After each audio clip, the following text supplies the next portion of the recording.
बहुत ही यादगार रात थी। 28 साल में मैंने पहली बार किसी महिला को स्पर्श किया था। इससे कोई फर्क नहीं पड़ रहा था कि वो मेरी बीवी नहीं बल्कि एक सेक्स वर्कर थी।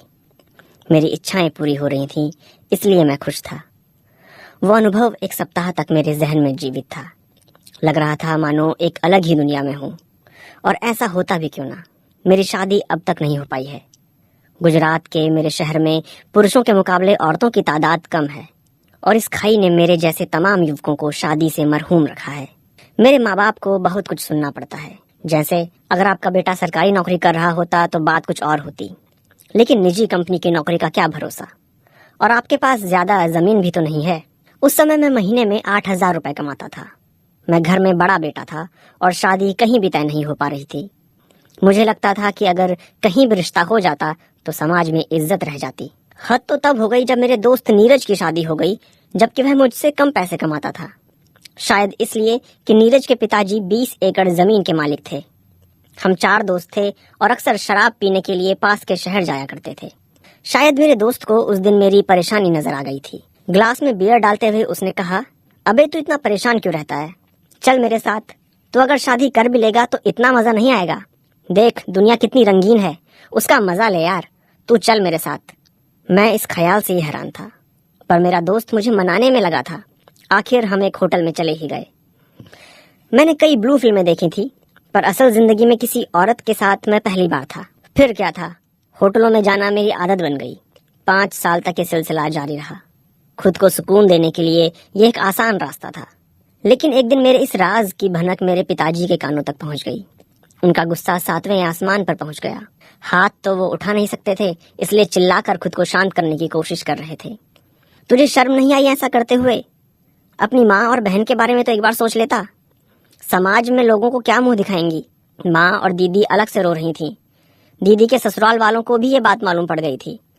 मैंने सफाई दी कि दोस्तों ने मुझे शराब पिला दी थी और होटल में ले गए थे। मैं नशे में था, इसलिए पता नहीं क्या क्या हो गया।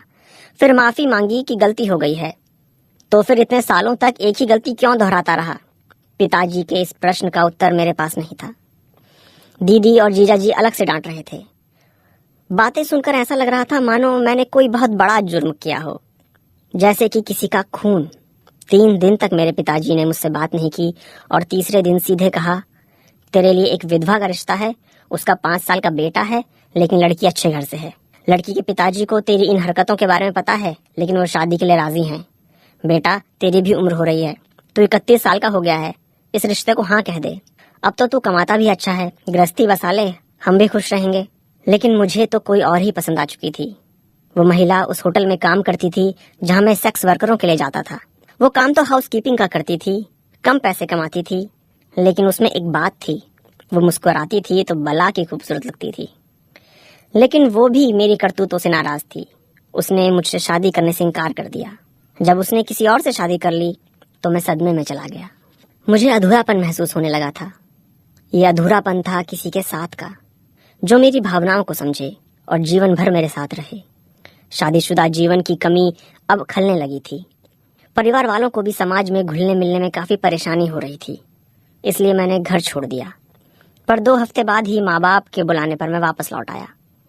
मेरी शादी को लेकर सवाल जस के तस थे और परिवार उनसे परेशान रह रहा था। समाज है ही ऐसा, उसे उन्हीं सवालों में ज्यादा मजा आता है जो सबसे ज्यादा दुख देते हैं। इस बार मैंने घर हमेशा के लिए छोड़ने का फैसला कर लिया। नया शहर, नए लोग, पर मेरी पुरानी आदतें। कभी पड़ोस में रहने वाली औरत तो कभी पास के शहरों में जाकर दिल बहलाया। कई बार तो मेरे बॉस भी साथ आते थे, उन्हें मुझ पर काफी भरोसा था। आज मैं 39 साल का हो चुका हूँ, लेकिन अकेला महसूस नहीं करता। शादी के जो सपने संजोए थे वो बीवी के साथ न सही बाकी औरतों के साथ पूरे हो चुके हैं। सब चलता है, जिंदगी है। अब तो परिवार वालों ने भी समझौता कर लिया है और छोटे भाई ने भी एक आदिवासी महिला से प्रेम विवाह कर लिया है। मैं अब आजाद परिंदा हूँ। शादी का ख्याल मैंने छोड़ दिया है, क्योंकि ये लाइफस्टाइल मुझे रास आ रही है।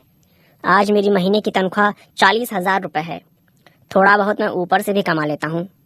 किसी चीज की कमी नहीं है, इसलिए मन में कोई ग्लानि भी नहीं है। पता नहीं अगर शादी हुई होती तो जिंदगी कैसी होती, लेकिन आज समाज के तानों से मैं कोसों दूर हूँ। मेरी आजाद जिंदगी काफी बेहतर